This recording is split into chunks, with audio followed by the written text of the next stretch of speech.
da minha carreira, dos livros que eu escrevi, dos lugares onde eu trabalhei, foi voltado, né, para esse tema, porque aí eu juntava dois interesses, a história e o futebol em si. Por sinal, na revista Placar, eu tenho vários exemplares dos anos 90, né? Muitos textos da sua autoria, e graças a esses textos teve esse grande prêmio, que é o Almanaque do Timão. Esse almanaque, Celso, eu posso dizer o seguinte: no meu entender, você reescreveu a história do Corinthians. Eu pelo menos detalhei um pouco melhor, né? Detalhou um pouco melhor. Que era a intenção. Porque esse almanaque, Celso, é impressionante os dados dele. Hoje, 2012, talvez pelo fato de ser 2000, muitas informações, claro, não tem aqui. Mas a pesquisa que você fez, Celso, no caso, colocar simplesmente todos os jogos da história do Corinthians, talvez vai ficar um pouco longe, mas explicando bem como é que era a forma de consulta do Celso. Por exemplo, jogo 1, Corinthians 0, União Lapa 1. Aí, no caso, você colocava a competição, numerava elas. Isso. Cada jogador, claro, seguia a sequência dos números iniciais das partidas, né? Isso. Por exemplo, o primeiro jogo... Todo mundo tem um jogo só. Exatamente, joga um determinado jogador. Se esse jogador retorna num jogo, vamos dizer, em 1913, você já numera ele com o segundo número. Isso foi feito à mão numa época, hoje a gente já tem, mas isso foi feito à mão no Word. Para todos os milhares, mais de 1000, né, de jogadores que vestiram a camisa do Corinthians até ali, e os gols também numerados, enfim. O objetivo era oferecer o que ainda não havia sido oferecido. Eu sou, antes de tudo, um consumidor desse tipo de produto. Então eu procuro oferecer coisas que compensem o preço que a pessoa está pagando por isso, né? Daí essa ideia de, se não reescrever, mas pelo menos detalhar um pouco mais a história do Corinthians, né? Esses jogos que levaram o clube da Várzea a disputa dos campeonatos oficiais, foram 2 jogos eliminatórios em 1913, eles são muito citados em literatura, mas ninguém nunca tinha dado a data. Então fui lá e procurei a data, quem fez os gols, quem jogou. Basicamente é isso, quer dizer, a gente dá os dados para as pessoas terem as informações e colherem daí o que lhes interessa, né? E não somente todos os jogos tem no livro, Celso, como também a ficha de todos os jogadores que atuaram com a camisa do Corinthians. Claro que cada jogador tem uma história diferente. Por exemplo, um goleiro, acho que meia-direita, Acaso, um jogador que disputou 7 jogos, marcando 4 gols. Não tem uma biografia tão longa para contar. Mas é um trabalho impressionante. Mesmo se o jogador tivesse jogado uma partida só pelo Corinthians, teria citado aqui, né, Celso? Ele está citado. O objetivo era esse, realmente citar número de jogos, gols, nome completo, quando possível, data e local de nascimento e morte. É um padrão que eu tomei para todos os jogos, e depois gerou outros almanaques, como o do Palmeiras também, que eu fiz em parceria com o Mário Sérgio Venditti, né, que é o meu parceiro palmeirense. Outro almanaque esgotado, você vê que esse exemplar, que é o único que eu tenho, não está nas melhores condições, porque foram produtos que saíram pela revista Placar, pela editora Abril, e a logística da editora Abril é uma logística de revista, de recolhimento rápido dos exemplares de banca, então por isso são obras esgotadas, já não se encontram mais. Bom, o almanaque do Palmeiras, que eu também estou com ele em as mãos, puderem mostrar. Pessoal, almanaque do Palmeiras, autoria também de Celso Zelt. Esse almanaque do Palmeiras, Celso, vai até ser curioso o que eu vou comentar, mas eu acho que para quem conhece muito a história do Corinthians, automaticamente acaba conhecendo bastante a história do Palmeiras também, né? Sem dúvida, é o rival, pelo menos é o meu rival predileto. Sempre acompanhei o Palmeiras. Eu fazia esse almanaque, eu sabia direitinho no dia dos jogos do Palmeiras o que eu estava fazendo, que situação da minha vida. Tinha mesmo uma relação praticamente com os jogos do Corinthians. obviamente aguardando outro tipo de resultado, Claro. mas quer dizer, é uma relação muito próxima. E o interessante nessa questão de almanaques, que o Celso começou muito bem em 2000, eu até antes de comentar sobre esse assunto, pergunto quanto tempo você levou para fazer essa consulta do primeiro almanaque, Celso? São 5 anos, se você contar que a primeira vez que eu sento num computador é para registrar um jogo que estava acontecendo na televisão em 1995, uma derrota do Corinthians para o 15 de Piracicaba, no primeiro jogo do Campeonato Paulista de 95, que o Corinthians viria a conquistar.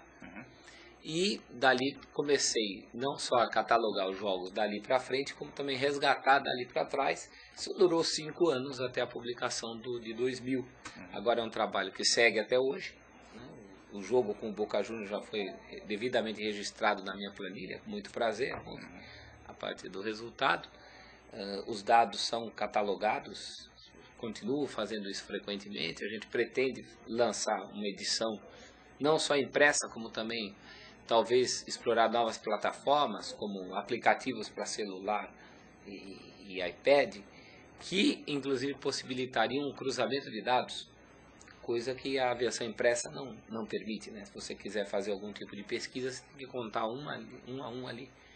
E num aplicativo para meios eletrônicos, você teria mecanismos de busca muito mais fáceis, né? Imagino seja o futuro da mídia. Estou trabalhando a possibilidade de uma experiência também nesse sentido, Maurício. Que legal, Celso. Bom, além desses almanaques, né, do Celso, os primeiros praticamente, o trabalho foi tão bom que outros foram lançados depois, né, Celso? Temos o almanaque do Flamengo. Sim, do São Paulo. Da Portuguesa, que foi lançado inclusive por alunos seus da Alunos meus, era um TCC, um trabalho de conclusão de curso que não chegou a ser publicado, mas muitos dados são hoje utilizados pelo site oficial da Portuguesa de Desportos.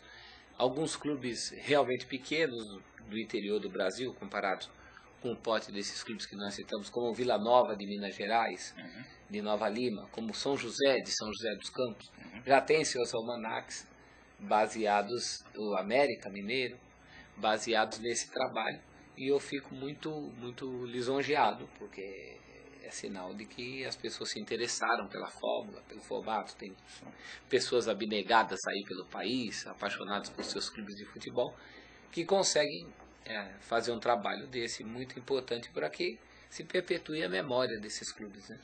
Além também do almanaque do Cruzeiro, né? Do Cruzeiro, é verdade. Muito bom também. E outro almanaque que eu estava lembrando da Ferroviária também, né? E a Ferroviária eu fiz junto com o professor, com o Dr. Marcelo Cirino, médico do HU, do Hospital da USP, mas infelizmente também ainda não publicamos. Ele aguarda a publicação, mas já está apuradinho. Pelo menos a fase até 2007, que era o ano que a gente pretendia lançar o livro. Comentava-se também que tem um almanaque do Vasco, acho que acabou não sendo lançado também. Ainda não. Gustavo Cortes, grande pesquisador do Rio de Janeiro, tem o material prontinho para publicação. E o almanaque do Santos?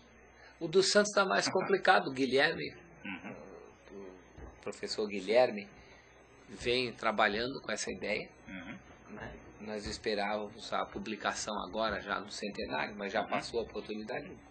Eu creio que o almanaque do Santos deve estar para sair também.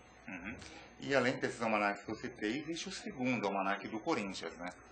Essa é uma edição de 2005, traz como diferencial principalmente as escalações dos adversários, coisa que eu não consegui colocar em 2000, menos, não por má vontade que eu tinha essas escalações, mas por um problema de espaço. A gente conseguiu diagramar melhor, colocou os adversários nesse almanaque do Corinthians, que é a edição mais recente. Muita gente nem tem conhecimento dessa capa, né? Conhece mais a capa preta de 2000. Que é até mais fácil de você encontrar hoje em sites, na internet. Esse de 2005 é um pouco mais complicado. E esse almanaque de 2005 poderia ser um almanaque muito fácil para você fazer, né? Se você quisesse, claro. Porque seria uma continuidade do que já tinha sido lançado em 2000, mas pelo fato de você ter incluído, que ficou muito bacana, a escalação dos adversários, praticamente você voltou a todas as partidas que já tinha feito. Né? Mais uma vez eu fui vítima dessa coisa de ser também um consumidor. Eu fico muito preocupado Poxa, mas se eu posso dar, por que não? Vamos dar um jeito aqui, né?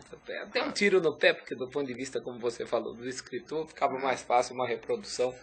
Mas eu sou, antes de tudo, um consumidor desse tipo de coisa que coloco na rua, né? Então ficou sempre preocupado em dar algo a mais. E foi o que aconteceu nesse caso em relação às escalações de adversários, né, Maurício? Bom, então nós temos também um pouquinho dos almanaques, né? E agora temos outros livros também interessantes do Celso. Por exemplo, uma edição da coleção Ídolos Imortais. Seria os 10 mais, claro que no caso do Celso, os 10 mais do Corinthians. Isso. E praticamente todos os outros times grandes, né, lançaram essa coleção. Já temos de todos hoje.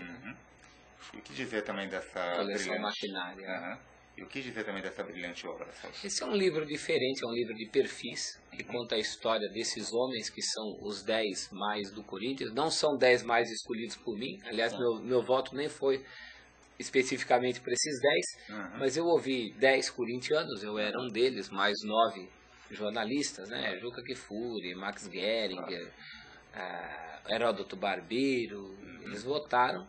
José Geraldo Couto, falecido Daniel Pisa recentemente, Celso Quinjô, hoje na TV Cultura, Marcelo Duarte, o meu amigo o Raul Drevnik, que é um grande cronista corintiano, Silvio Lancelotti, que muita gente acha que é palmeirense, mas é corintiano. Então essas pessoas foram ouvidas, cada um escolheu seus 10, e os perfis são feitos pelos 10 mais votados por todos, que coincidentemente não são os 10 de nenhum. Para você ver como o Corinthians tem também aí uma oferta de craques, né? E acabamos fechando nesses 10 jogadores: Sócrates, Luizinho, Cláudio, Rivelino, Gilmar dos Santos Neves, o goleiro, Neto, Baltazar, Zé Maria, Vladimir e o Marcelinho, também conhecido como Marcelinho Carioca, todos eles perfilados, são perfis, muitas páginas, alguns deles, como os do Cláudio, Luizinho, são jogadores que nunca se escreveu tanto sobre eles. E aí consegui colocar aí de uma maneira que ajude a imortalizá-los, né? Você sabe que a sua escolha aqui é Neco, Teleco, Cláudio, Baltazar, Luizinho, Rivelino, Basílio, Sócrates, Neto e Marcelinho, é praticamente os mesmos que eu considero. Talvez só o Basílio, assim, que eu não colocaria, porque eu acho que o Basílio foi um jogador assim mais histórico por causa de um gol, né? Como semelhante ao que aconteceu com o Emerson Sheik agora, né? Acho que a importância do Basílio, minha opinião, claro, né? Semelhante ao de um Paulo Borges em 68, que abriu o tabu, o Tupanzinho, né? Na verdade, o Tupanzinho, ele fez muitas grandes partidas depois pelo Corinthians, o talismã, né? Mas a escolha sua praticamente quase igual a minha, né? E não entraram dos que eu escolhi o velho Neco e o Teleco, porque justamente eu imaginei, na hora de votar, que o título de ídolo maior do Corinthians fosse um bastão passado ao longo dos tempos, que começa ali com o Neco, vai terminar no Marcelinho Carioca, e no meio do caminho alguns que realmente não são, talvez não sejam os 10 maiores craques, mas são ídolos no sentido de que seus nomes serão lembrados daqui a milhares de anos. O Basílio é um caso desse, né? Pelo gol que fez, né? Pela circunstância. Ainda considero o maior gol da história do Corinthians. Também. Ainda considero. Mesmo com o título de Libertadores. Sem dúvida. Ainda considero. Sem dúvida. E tem também esse livro, Celso, do Santos, né? Bom. Essa na verdade é uma outra proposta, 100 anos, 100 jogos, 100 ídolos, que eu fiz para o Corinthians e fiz para o Santos. A ideia é contar o centenário, no caso de 2 clubes que chegaram ao centenário. O livro do Santos é feito em parceria com o companheiro Odir Cunha, santista. É contar a história desses clubes através de 100 jogadores e 100 jogos, além de notas soltas, que não sejam jogadores nem jogos, mas que ajudem a contextualizar verbetes como democracia corintiana. Não é nem jogo nem jogador. Então você conta ali a democracia. Ou Vila Belmiro, no caso do Santos. Também não é Santos nem jogador, mas tem um verbete sobre o estádio. E o que eu acho mais interessante dessa obra é que ela é ilustrada. Ela traz muita informação também na parte visual. Cada um desses 100 jogos é acompanhado de uma reprodução de capa de jornal ou de revista do dia seguinte ou da semana do grande jogo, né? E assim como os jogadores também acompanham as melhores fotos que a gente pôde publicar desses atletas. Alguns esquecidos, de iconografia mais difícil, né? Em preto e branco, em tempos mais para trás. É interessante você comentar isso, né? Porque eu estou vendo aqui, por exemplo, Corinthians, anos 20, né? Época bem antiga, né? Anos 20, e aqui ele mostra justamente, né, o grito da torcida corintiana na época, que é bem diferente ao que costumamos